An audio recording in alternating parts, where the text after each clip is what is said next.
All right, guys, it's Christina Rae. This is a special episode. In this episode, we'll be covering the astrology of Stray Kids as a group, taking into consideration the day that they debuted. And this chart is literally about transformation, creative pressure, and how they as a group always push through the limits. And I, just so you know about the way that I approach astrology is through the Hellenistic lens, or aka traditional astrology. I do add some like modern astrology techniques here and there, but I apply everything through the Hellenistic lens of astrology. If you know that, if you don't, that's completely fine. You don't need to know the ins and out of that right now, but just know that it's through that lens. And so yes, I'm gonna go ahead and share my screen where I have like my astrology chart software, and pretty much I'm gonna go through my notes because I like to kind of make sure that I don't miss anything. So if you see me like trying to look at what I'm gonna talk next, is because I'm trying to make sure that I cover all the points that I wanted to talk about on this video. All right, so let me go ahead and share my screen. Okay. Oh, did not mean to zoom in that. All right. Okay. So first, I wanted to just pretty much go immediately to the rising sign, right? Um, the ascendant, the first house. So that is going to be here in Virgo. So what that tells me is that when I'm looking at a chart, I'm not looking towards your sun sign. I'm going to look to your rising sign, right? And it's at 25 degrees of Virgo, which, if through the traditional lens, you're going to know that Virgo is ruled by the planet Mercury. And with Mercury, we are going to look at where is Mercury in this chart, the condition that it's in, and all that stuff. Because when you're looking at what's called the AKA the chart ruler, the planet that steers the ship of that is your life, that is the chart, we're gonna look into that planet first, because anything that the planet does, the condition that it's in, it's going to determine how certain events um happen to us or to a group, right? In this case, so like it's going to determine how they move through life as a group, pretty much. So with Virgo, it pretty much sets the tone for the group identity, right? It's precision. Think of it like that. With the sign of Virgo, it's very precise. It's almost has like this perfectionism personality to it, but it is still very rooted in intentionality and improvement. So it likes to dissect things, right? It likes to perfect it. Now, what is fascinating about this chart is that when we look at Mercury, it's located in the eighth house of transformations, of trauma, the house of taboo and taxes and debt. Um, and if you notice, it's highlighted in red. So that means that it's retrograde. And retrograde doesn't necessarily mean bad. It's just that it's not going to present itself in the most like perfect way that I would want it to be or show up, right? So it's not in a safe space or place in this case. And on top of that, it's in Aries too. So talk more about that. So it's retrograde, it's in Aries, and it's in the eighth house. So what does this tell us? So much about like internalizing things. So the way that they process things internally versus how they express themselves creatively. So again, Mercury retrograde in Aries, it's kind of like it's it's a mind that moves super fast but doesn't always feel heard. And that's where that retrograde comes in because, um, and I'll explain that a little bit later, but Aries is a fire sign. Aries is a cardinal sign. A cardinal sign is a sign that is going to like, it's very good at like starting things. And so they're very quick to start, they're very quick to move in the space of that they're in, right, in the K-pop world. But sometimes when it comes to their messaging, it might fall short just to, unfortunately, the K-pop industry or that side of the world. Right, so they sometimes when they're trying to express a certain thing, it might end up getting just misinterpreted or just not heard, right? Now, add in the layer of the eighth house. This is, like I said, this is a transformational house. It's deep, it's often like heavy topics, heavy material, power dynamics, pain, transformation, and even taboo subjects, which, you know, in regards to like mental health is considered like a taboo subject. And we know that at least for some of the songwriting, right, it talks about mental health topics. Now, it being the ascendant sign being in Virgo and ruled by that Mercury, they speak from like their gut, from like the stomach, but I don't say it like, oh, they just speak from the stomach. It's like the feeling, right, of when it comes to like maybe songwriting or when they are together as a group is very, it comes from the gut. So sometimes when that happens, we tend to like, it can be messy and sometimes misunderstood, but it's not because it's irrelevant, right? It's just sometimes it can come across different to other people or to the audience, but it's always real, it's always raw. Now, again, this is why I feel personally that it can feel like Stray Kids can get creatively misunderstood in South Korea and in the K-pop framework and landscape, especially when they started early in their career. Like their music didn't follow the typical K-pop framework or formulas. I mean, for when they first came out, it wasn't too many groups that were self-written, right? But they were. And on top of that, they were also emotionally charged, Aries energy. And obviously, there was something chaotic about them. And obviously, a running joke with Stays is that, they're very, very chaotic, just being themselves. And again, it makes sense with Mercury retrograde in Aries. They're literally meant to challenge that mainstream K-pop framework, that mainstream K-pop formula, landscape, whatever you want to call it. And most importantly, the way that they produce music, how they sonically um, sound, right? And with Mercury ruling the chart of house, with Mercury ruling the eighth house of transformation, you're also not going to come into fruition to play it safe, which we know about them.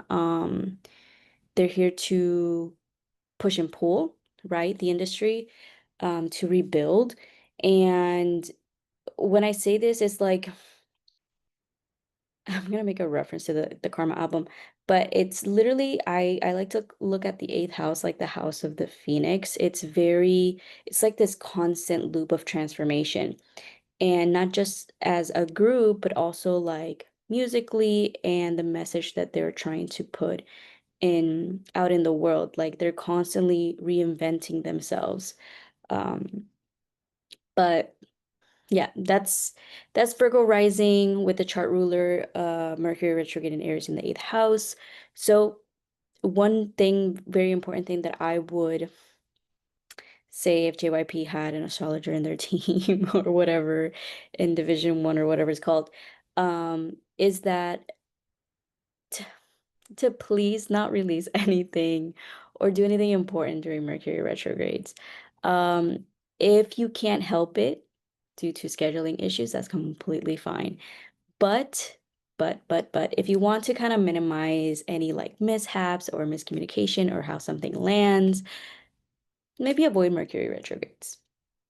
But of course, there's more to it. Not just every Mercury retrograde is going to impact them. It's just um, there's more layers to astrology, guys. Um, okay, so let's see. Okay, so now I'm going to look at the sun, right? Not only is Mercury there as well next to the sun, but also Venus and Uranus. Now, aka this would mean that they have an Aries stellium. Um, so it's that part of the chart is going to be extra loud. So again, like we talked about, the eighth house is the house of transformation. It's not a surface level place. It rules death, shadow, legacy, transformation, power dynamics, power crisis, and like I said, transformation. Now, with it being in the sign of Aries, it tells us that they are going to like fight their way through visibility. So first we have the sun in Aries. Aries is a very bold, fiery sign. And it's also a cardinal sign. So it has the will to lead, the will to start the things. Mercury retrograde there might be some miscommunication challenges and stuff like that. And then with Venus and Aries, that's that like fiery loyalty that they have, that passion, and also like an unconventional like connection with the fans as well, and with their aesthetics. Now add in Uranus in the mix, and that is complete chaos, but as well originality and sudden evolution. So again, we're going back to them being able to like almost reinvent themselves time and time again. So they're not here to just make music. They are here to kind of like almost emotionally like tap into the audience, if that makes sense. Now, with Aries in the eighth, like I said, Aries is very bold and unapologetic in a sense. And in the eighth house, we add on taboo topics and stuff like that. It kind of takes away any filter that you might expect from this group. Like, it just bleeds. And adding Uranus in the mix, it also can come in very unexpected ways. It can be almost like disrupted, but I think this is like such an important placement um when it comes to their uh how they play around with their genres that they tap into. So like this is this is the oh my God. Blah, blah, blah. This is the placement, sorry, brain fart.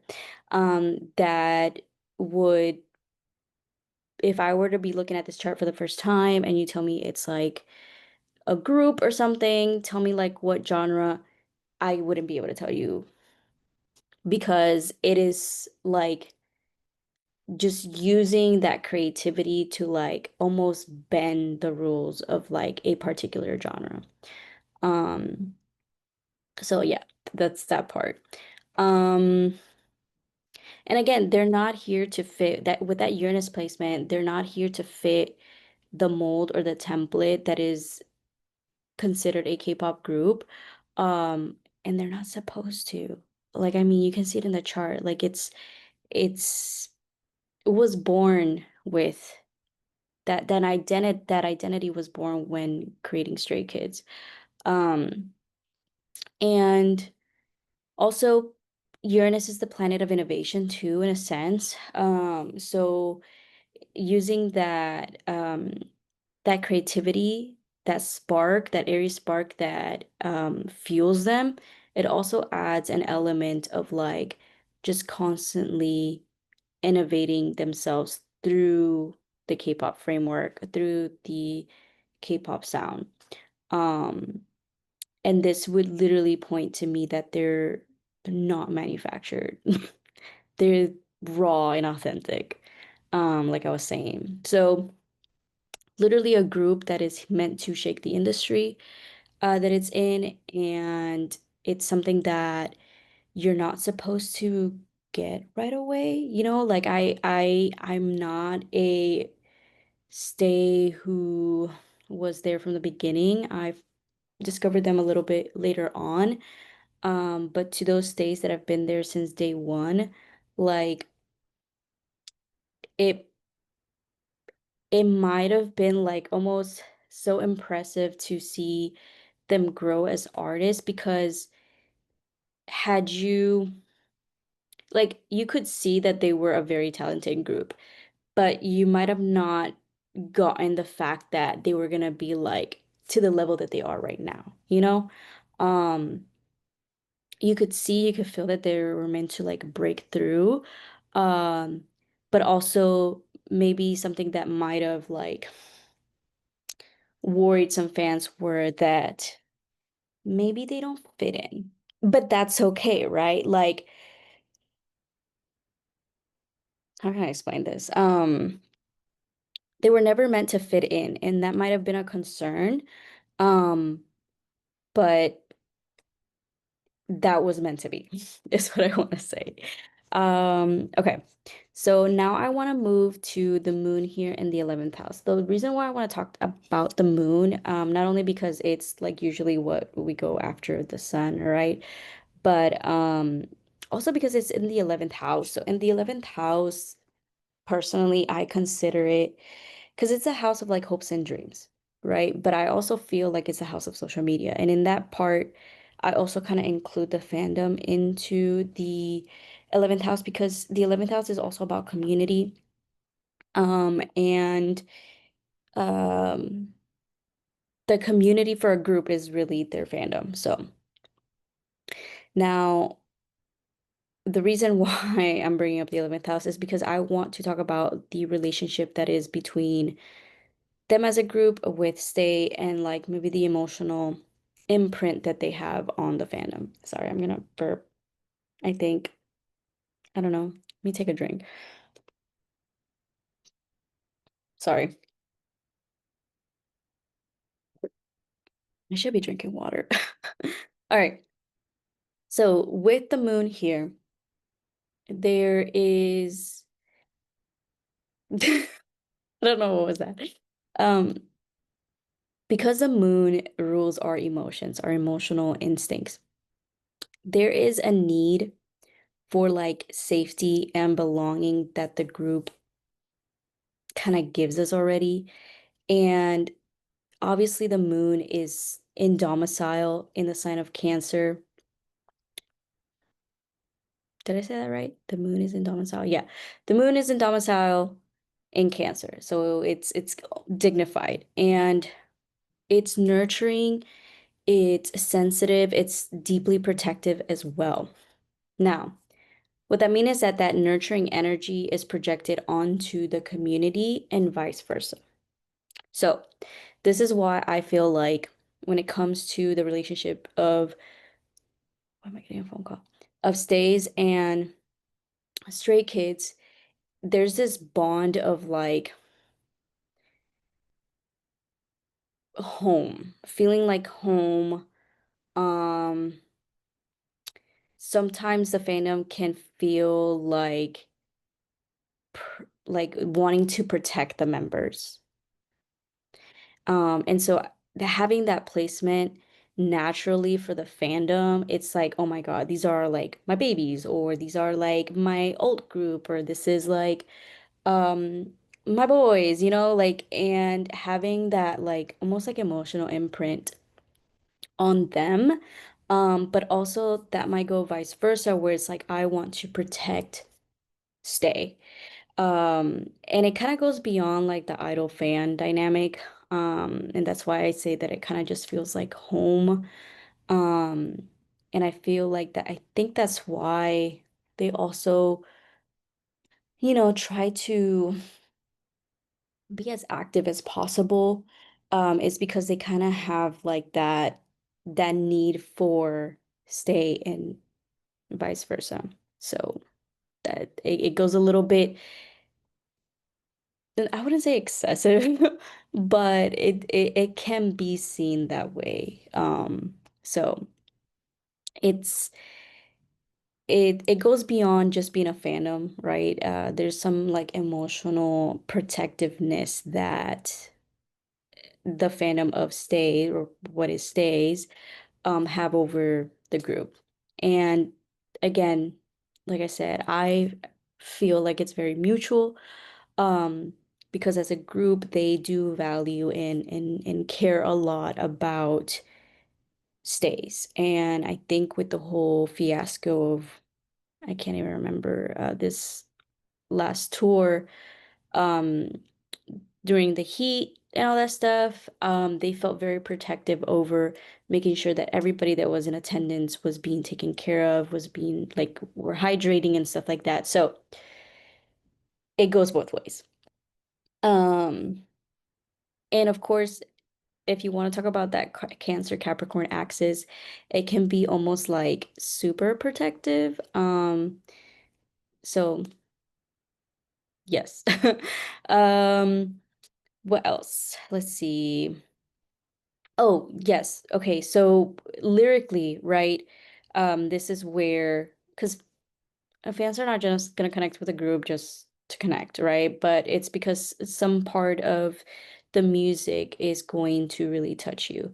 And when it comes to that moon in the 11th house, it's opposite that fifth house of Capricorn, which is the house of like creativity and stuff like that. And so it ties in to the creative process that they go through. So making sure that the lyrics all can talk about very relatable stuff like pain, self-worth, like resilience, and it's why it hits home. It hits personally their songwriting and can feel very relatable and like, oh my God, like you've seen and you've gone through maybe through something that I have also felt. Um and just like I said, it's a sign, it's a very nurturing sign and it's in domicile, it's the moon. So the moon feels at ease. But it also tends to show up in its most like raw way, um, and that need to like defend him also. But it also wraps up the element of like family, right? Um, it you can tell that they consider themselves family and it's through that emotional transparency is what I wanted to say. Like Moon in Cancer is going to bring you emotional transparency. But because of that emotional transparency, it's what makes it feel like home. So really that's like honestly what I would consider like a superpower or like their secret weapon as a group is being able to be emotionally transparent. So that's that moon in the 11th house. Now, opposite to that, we have in the fifth house, like I was talking about, this I would still consider it like a stellium, but in Hellenistic astrology, technically not, just because Pluto is added in there, but it's still kind of like a stellium because it's technically three or more planets. And Pluto is a modern, like later on planet through traditional lens, so technically they will only have like Mars and Saturn. But I digress. But still, just keep in mind that when you do have two or more planets in one sign, that energy can manifest a little bit more intensely, just like we saw with Aries. You can see the Aries side, but I'm gonna break down how you can also see the Capricorn side. Now, Mars and Capricorn. Mars is exalted in the sign of Capricorn. So it's very focus driven, it's long-term stamina and it's ambition, but structured because it's ruled by Saturn. Now, Saturn in Capricorn, it's in domicile. It's Capricorn is ruled by Saturn, and it's discipline, it's delays, but also maturity. And then you also have Pluto, which is a planet of like transformation and stuff like that. So it does bring the element of transformation and all, but it can also be a little bit intense and almost like compulsive in the creative process. So all of this energy in the house of creativity, performance, and almost like inner child expression, because the fifth house also rules children, but in this case, I'm applying it as to like their inner child expression as a group.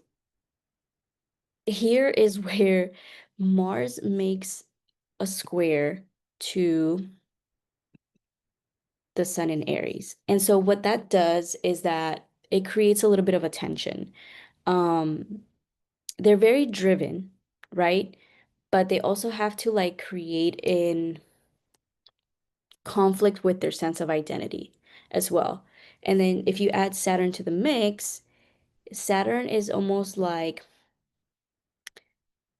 the what I like to call is like your the the father figure, the the daddy, um, almost like how the dad role is seen, which is like the great like restrictor, the one who says no, right? So think of Saturn, so add Saturn to that mix, and then you also have Pluto, which is like the destroyer, but also the rebuilder and the Pluto unearths is what I'm trying to say. Um, so add that to the mix, and you have like a pattern of internal intense pressure to constantly evolve and outperform themselves. So that goes back to a lot of the interviews that they have where it's like, they're like, oh my God, Billboard 100, freaking X, Y, and C albums, all top one of the Billboard charts. Like, oh my God, are like you excited? Are you like celebrating? And they're like, you know what? No, because like this, yeah, we're happy and thank you to stays, but we still have room to grow. That is literally all these Capricorn placements. It's like, yes, they have that commitment to constantly reinvent themselves and that have that stamina to really like put in the work. But at the same time, internally, they put that on themselves to always like constantly want to like evolve, like we did this comeback. Okay, how can we make it 10 times better? And like I understand the element of like concern for the group um when it comes to like back-to-back comebacks and how like constantly they're putting out stuff. Yes, it's a little bit concerning because it's like, oh my God, when do you have a break?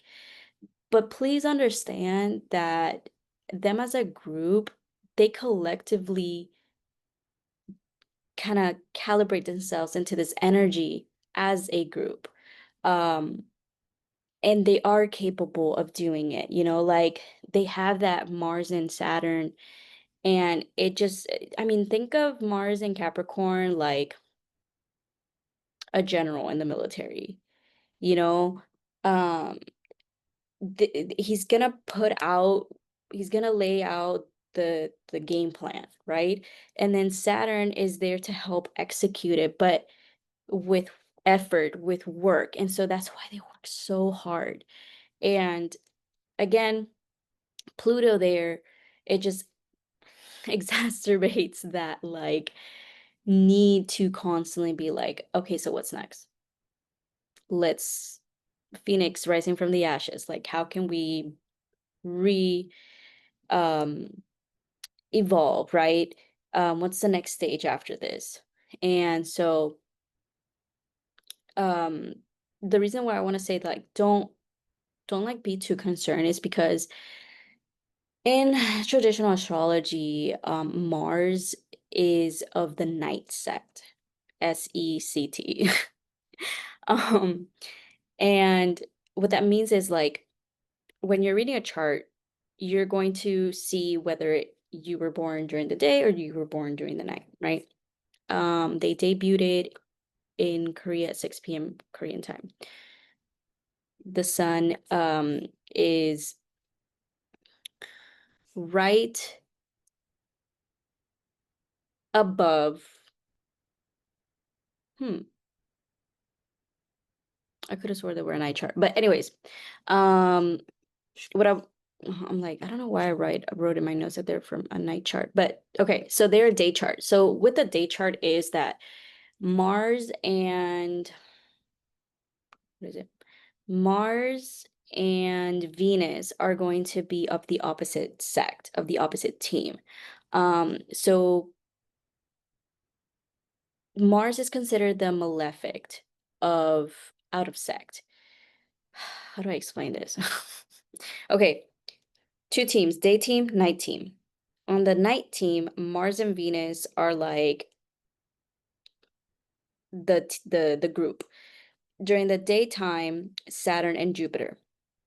Now, when you're a day chart, you still have a evil twin and a good twin, right? Venus is going to be your good twin. Mars is going to be your bad twin. And because it's a day chart, anything that these two twins do is going to impact the chart in a way that's not so nice to them. So with Mars, it's that internal like pressure to like, okay, let's go, go, go, go, go, go, go. Venus, even though is a good twin, it might do something to them, it might not, like benefit them. Now, because they are a day chart, Saturn is the bad twin, Jupiter is the good twin. But because they are of the team of day, sometimes their energy can impact more the the chart, and sometimes can be a little bit easier. So Saturn tends to always constrict and like say no and pull back, while Mars is like, let's go, go, go, go, go, go, go. So with Saturn being part of the daytime chart team, it might be a little bit lenient when it comes to like how strict it can be, um, to like keep tabs on Mars and be like, you need to stop. And so sometimes I was gonna say, because I don't know, on my notes I put that they're a night chart, maybe just because I was saying 6 p.m. I didn't double check. But what I wanted to say was that, with the dynamic between Mars and Saturn, there's a push and pull there. But with Mars, if they were a night sect, it would be like it would show up as maybe burnout. But because Saturn is there to control the situation that Mars is in, because Saturn is in domicile in its home of Capricorn, or Capricorn is in the house, bleh. Because Capricorn is at home in Saturn, um, it eases that tension. That is the push and pull. And so what might have been uh, burnout if it was just Mars by itself, you add Saturn, it helps to kind of slow things down a little bit and in a way that is not too harsh on them. I hope that makes sense. Sorry. That's why I do notes, because I'm like, I will freaking explain it 3 ways. So bear with me, guys. Now, so yeah, so they're constantly, setting the bar high. And that's why it seems like they don't take breaks, because somehow they feel guilty, of if they don't continue to reinvent themselves, they start to feel almost guilty.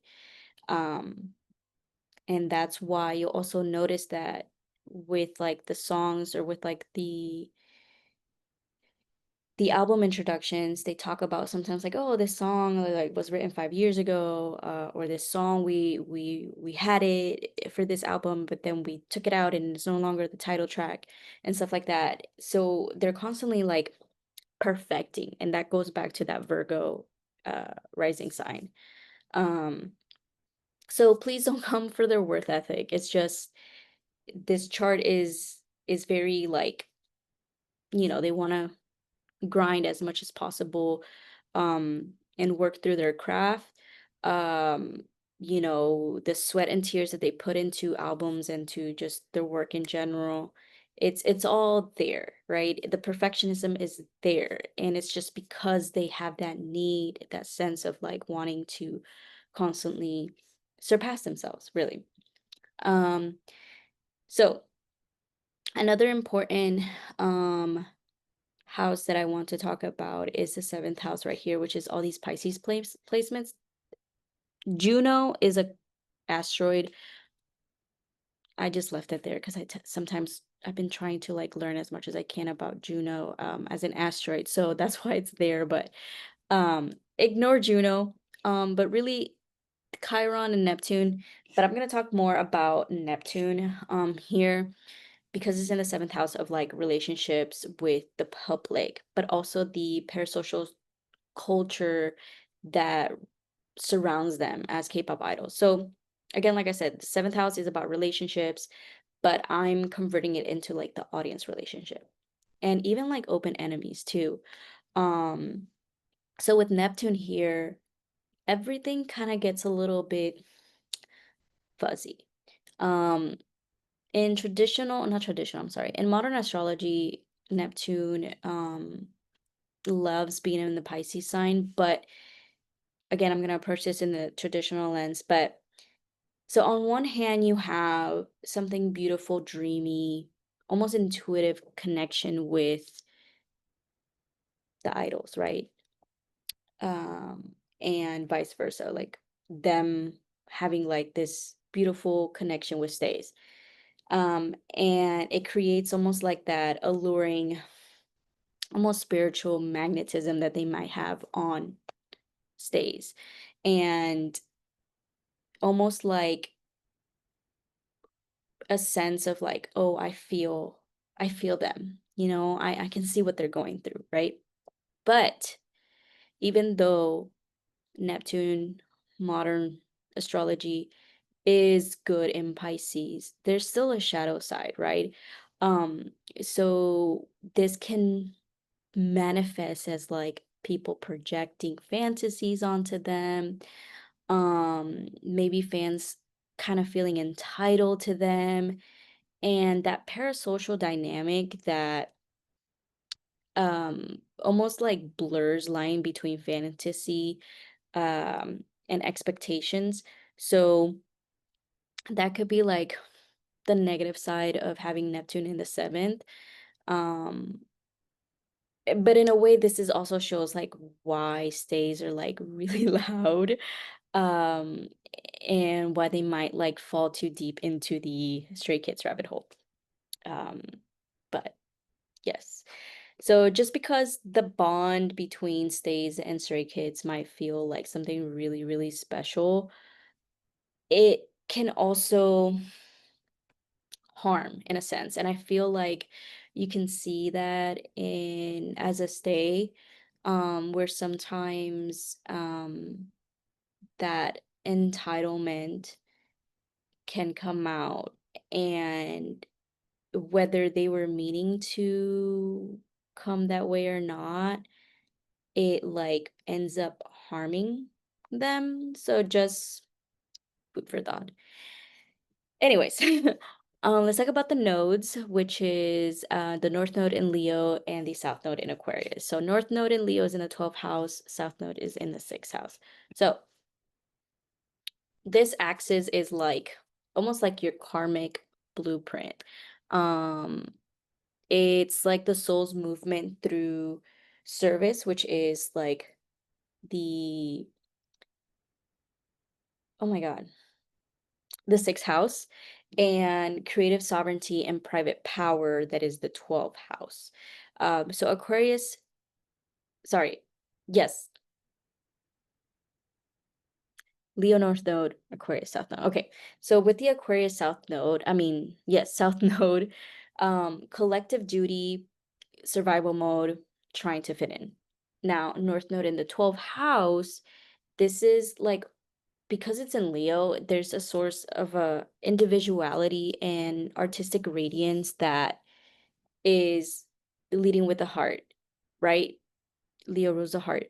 But with the North Node being in the 12th house, it's almost like subtle behind the scenes. Like it Stray Kids is not a group that is like trying to chase spotlight. Um they're meant to like learn how their inner light can guide a path to where they're supposed to be as a group, but they have to come with the terms also that it's while nobody's looking. It's almost in a private manner. Um, so it's a way of like trying to balance um that axis that is Leo and Aquarius. And it's like, yes, they're here to carry discipline because the South Node is in Aquarius. It's in the house of service. Um, and as a group, right? Because Aquarius is about community, about group loyalty. Um, but it's also you need to balance the nodes. So you need to balance the energy between the sixth house in Aquarius and the North Node in the 12th house. And being able to like with your heart kind of lead, but also have like some sort of like creatively, I'm trying to word this, creatively lead with the heart, if that makes sense. Um, and because it's in the 12th house, it's it's like behind the scenes really. It's like almost in the shadows, internally too. Um, subconsciously is what I want to say. Okay. What's next on my list? Venus and Uranus. Okay. So this combination right here in the eighth house, we kind of already went through it a little bit, but it it's an iconic duo. So Venus and Aries is bold, passionate, intense. Uranus and Aries is experimental, unapologetically authentic, and rebellious. So together in the eighth house, it it feels like them as a group, what makes them feel like so like almost like a creative cult favorite, if that makes sense. Sorry. So they didn't just build a brand, they build a bond with themselves as a group, um, and with stays. So that's why it can kind of feel like almost like emotionally charged and very transformative for them as a group and to the fans.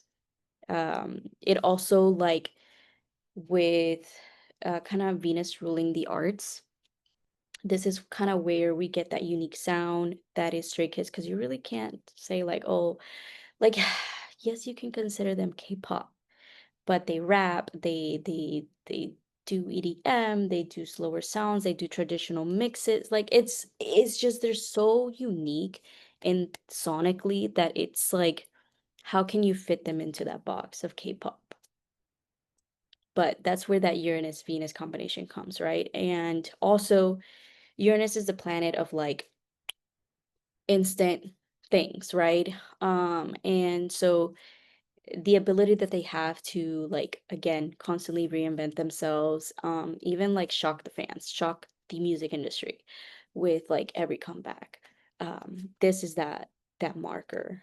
Um And again, with that Venus, that passion, that intense passion, like the sense that they belong to the fans in a deeper way. Now, I want to point to Jupiter in the third house, which is retrograde in Scorpio. So this one's a little bit interesting because it rules the seventh house of relationships, like audience relationship, fan relationships, and it's sitting in the third house of like voice writing and short-term communication. So what happens when Jupiter is retrograde? Um, it shows like a group whose like wisdom is almost internalized um before it's even like spoken about. As a group, I'm pretty sure with the type of chart that we're looking at, they have gone through so many things that we don't freaking know. And whatever that is, whatever hardships they've had as a group, they have processed very deeply and privately. So when they do speak about certain things, um, there is a sense of like intensity, emotionally, uh, kind of like, I want to say projected, but it can feel that way. Um, Now that Jupiter does trine that Neptune in the seventh house, so it might almost come almost like mystical or like very understanding to the audience, to the stays. It is also sextiling the ascendant, not exact, but pretty close. Um, so even though it might it might come like a little intense or um deeply, right? It's still very grounded in the delivery of what they're saying. Um, so again, this would be a marker that I would say, because it is the ruler of the seventh house, and it's having a relationship with that seventh house, it's why probably lyrically, right? Because the third house rules the voice writing. Um, that's why lyrics hit so hard and their messaging hits so hard and deeply. Um, so it's like the lyrical rawness that stays talk about, almost like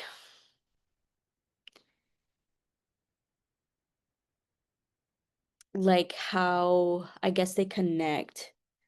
So like if you're a person who's very lyrically like driven when it comes to music, like it might feel like almost seen in a sense. Um okay, so next we're going to talk about Pluto in the fifth house. Now we did talk a little bit about Pluto when we were talking about the placements in Capricorn, but like I said, it adds a little bit of a pressure to keep evolving. Um, every era has to top the previous one.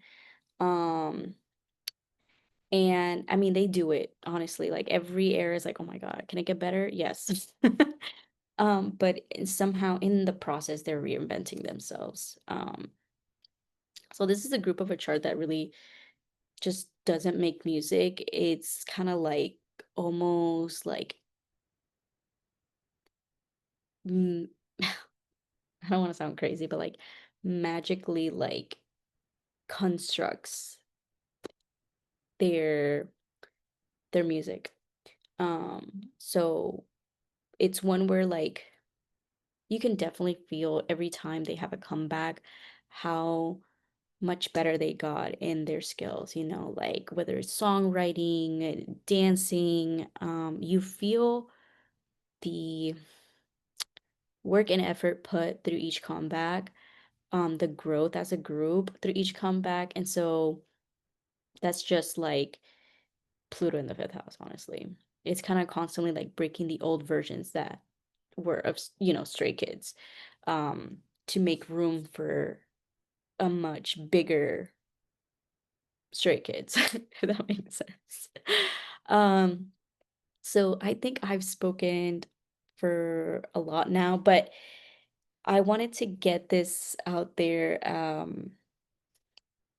as quick as possible because I do have like more things to say um in regards to what's coming next. I personally feel I'm recording this Friday, October 17, and it's 4:34 right now. In Texas. I definitely got the Beyond Live.